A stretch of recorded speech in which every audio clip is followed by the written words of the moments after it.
Hey kids, let's talk about the good old days growing up in Idaho. Hello everyone, welcome to another show of Growing Up in Idaho, talking about the good old days. You know, every kid I know who grows up in Idaho comes face to face with the prospects of hunting at some time or another. And I'm not just talking about deer and elk hunting here. There's duck and pheasant hunting, and some draw out for the cougars and bears. Pretty much any critter that moves and has 4 legs or flies and is edible gets hunted in Idaho during the various seasons. Some people even hunt antelope. When I was a kid, it never occurred to me that a human being would ever want to eat an antelope.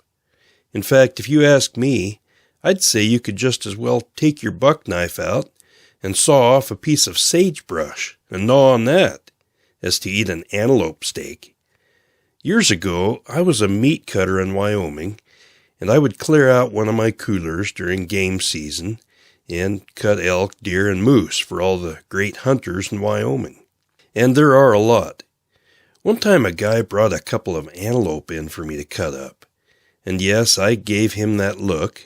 I silently anguished over the idea of running that trash meat through my saw. He said, "Just make jerky out of these critters, but save the loins. My wife will cook them up for dinner." So here's something that might interest you. As an experiment, I took one of those antelope shank bones home to my black lab, hoping to surprise him with something new. He was a dog that would literally eat anything and be grateful for it. I threw the bone down and he walked over to it, sniffed it over, poked it with his paw, sniffed it again. Then he looked up at me with a questioning look. "Are we so poor that you can't even give me decent dog food anymore? You expect me to eat this?" He put his tail between his legs, walked over to his bed, crawled in, and gave me that look. I actually felt ashamed that I had put him through so much hardship. Well, all that to say, I think eating antelope sucks. But I know there's at least one guy up in Wyoming who feeds it to his kids. And I know one black lab that refuses to even sniff it. So deer hunting was a big deal in salmon. Deer hunting was a big deal in the Hicks family, too. According to my dad, back in his heyday, a proper deer hunt included walking from morning to night, looking for deer to shoot. It was actually a religion, favored by most of the menfolk in salmon, and even many of the women. As Dad's son, I was expected to join in the fray, and you know, I was excited to go camping. I loved being with my dad, especially if we got to go out of the house for a few days and spend some time in the mountains. I loved being in the mountains and taking in the views, but I hated hiking. And I also hated packing a rifle all day. And I really didn't like killing deer. And to top that off, I didn't find eating them all that great either. Now, before I go any further, I must discuss my own disclaimer. I realize that my rant about hunting might disturb some ancient, sacred Hicks family creed.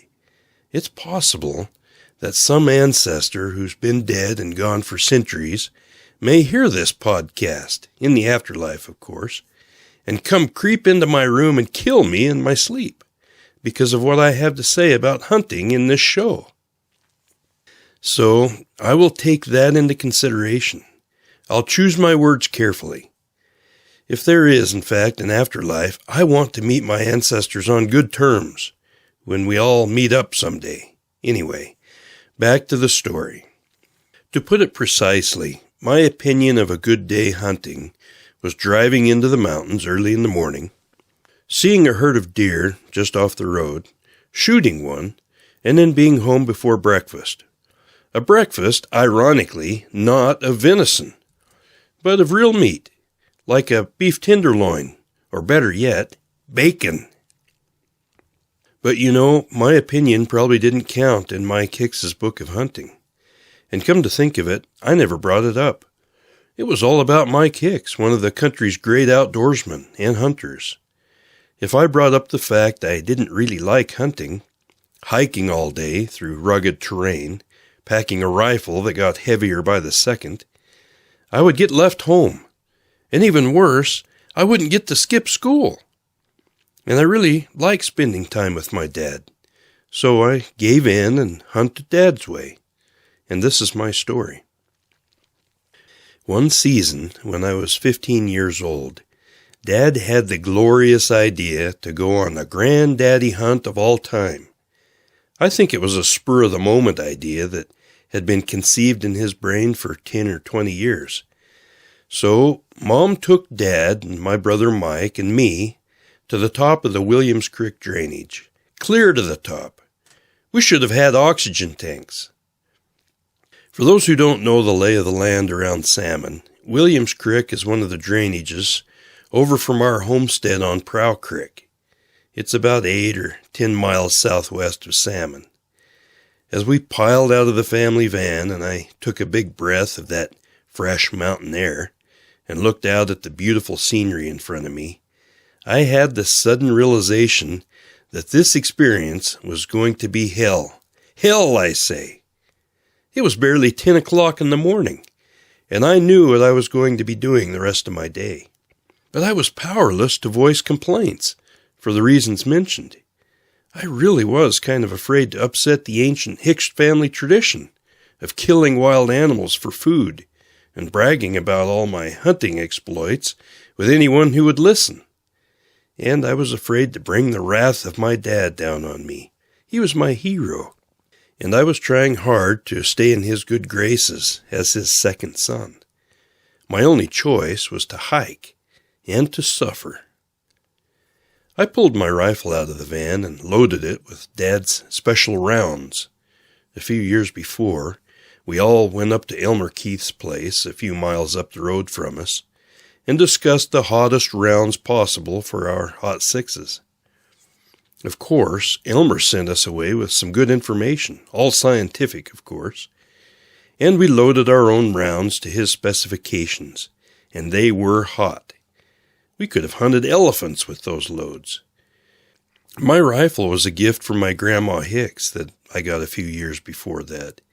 We bought it from Jed Wilson's AA.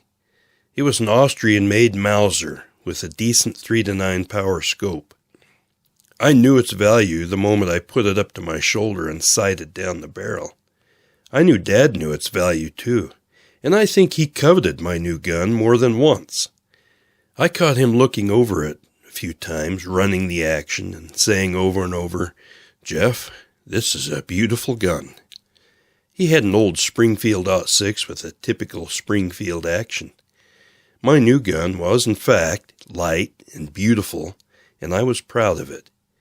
I slung it over my shoulder and threw 2 or 3 handfuls of extra shells in my coat pocket. I was ready to go. I looked over and cracked a cheesy grin to my brother. I wondered if he was having the same thoughts as me about this hunting trip. I never asked. We set out with Dad leading the way. I looked back as Mom drove off in the van with this silly grin on her face. I think she knew the 3 men in her life were going to have a hell of a time getting back home before dark, so she and the girls could play and have a party without us hanging around getting in the way. Right then I fantasized about 3 big bucks popping right up in front of us, shooting them, and hailing Mom before she got too far away. But that just wasn't to be. That day, as I trudged through the wilds of central Idaho with a frowny face, one terrible and gloomy thought was, what would happen if we actually shot an animal this far from home? The answer made me shudder. More hell, dragging the deer over rocks, sagebrush, cliffs, mountains, and maybe even through a creek or two. I'm sure my observations of reality never even crossed Dad's mind. He was so excited for this hunt, to walk his legs off and mine and Mike's too. I didn't want to rain on his party.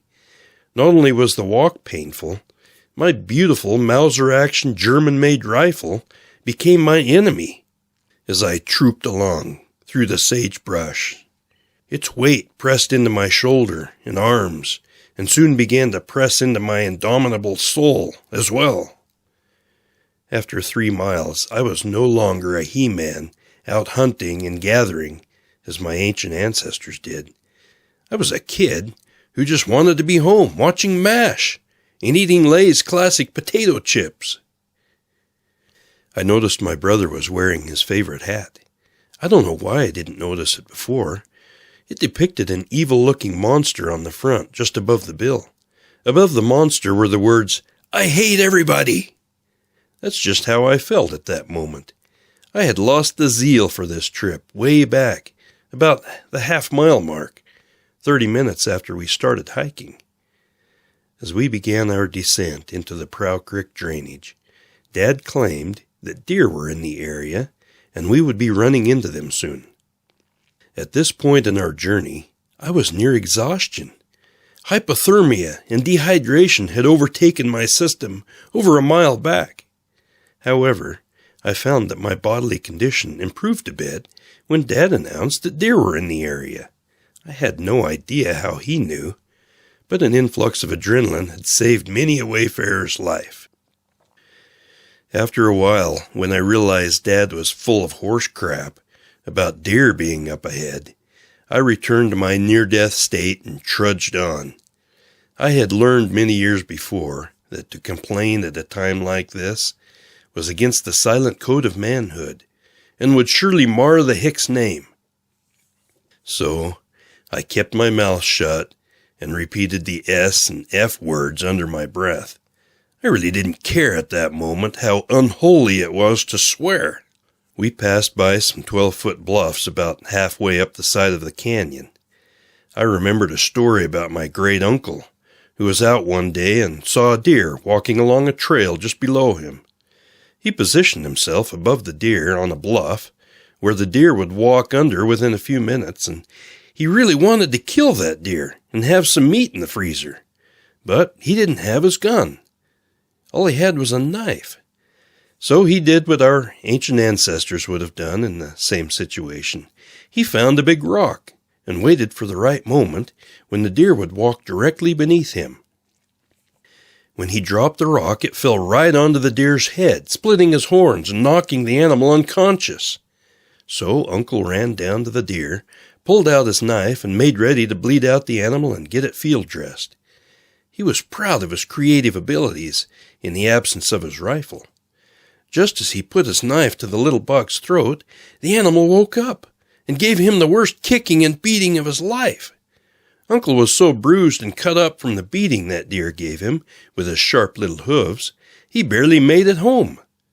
Chalk one up for the animal kingdom.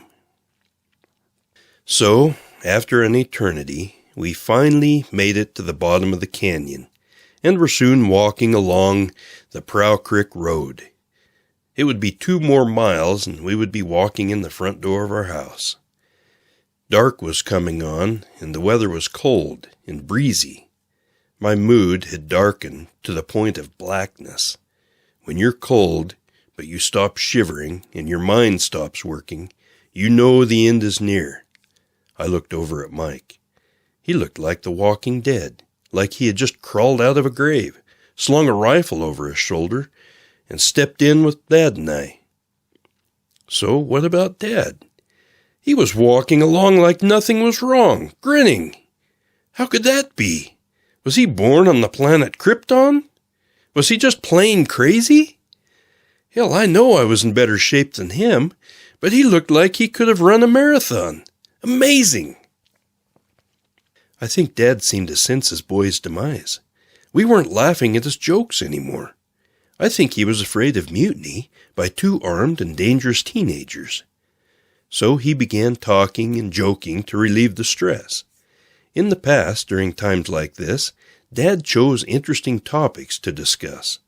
This time, it was the topic of love. Love? Yep, that was it.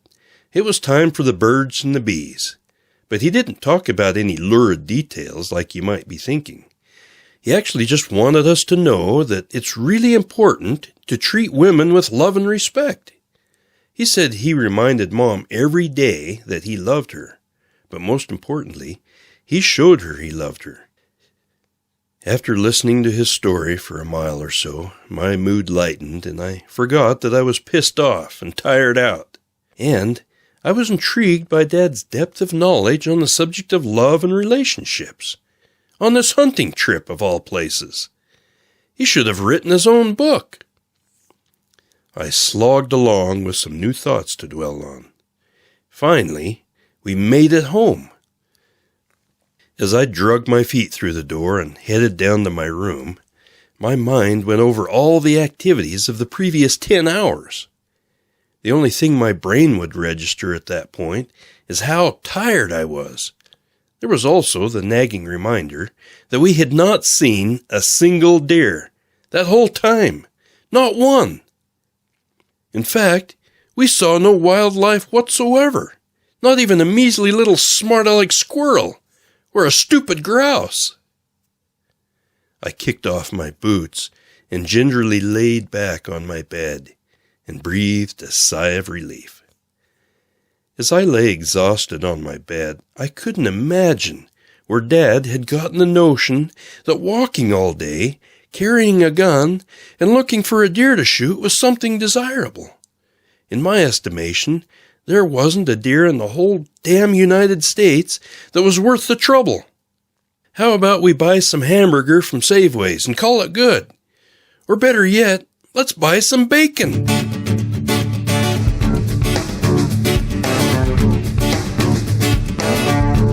Thanks for listening to this episode of Growing Up in Idaho, talking about the good old days. I hope you like it. For those of you who would like to subscribe to this podcast, click on the link posted with this episode. You'll be given some options to subscribe with iTunes, Stitcher Radio, or even Spotify. Pick what works best for you. Also, if you feel inclined to support this podcast, click the appropriate Buzzsprout link. All donations are gladly accepted. It's my goal to never pollute my show with distracting ads. Anyone desiring to join the Facebook group Growing Up in Idaho, just let me know. Anyone's welcome.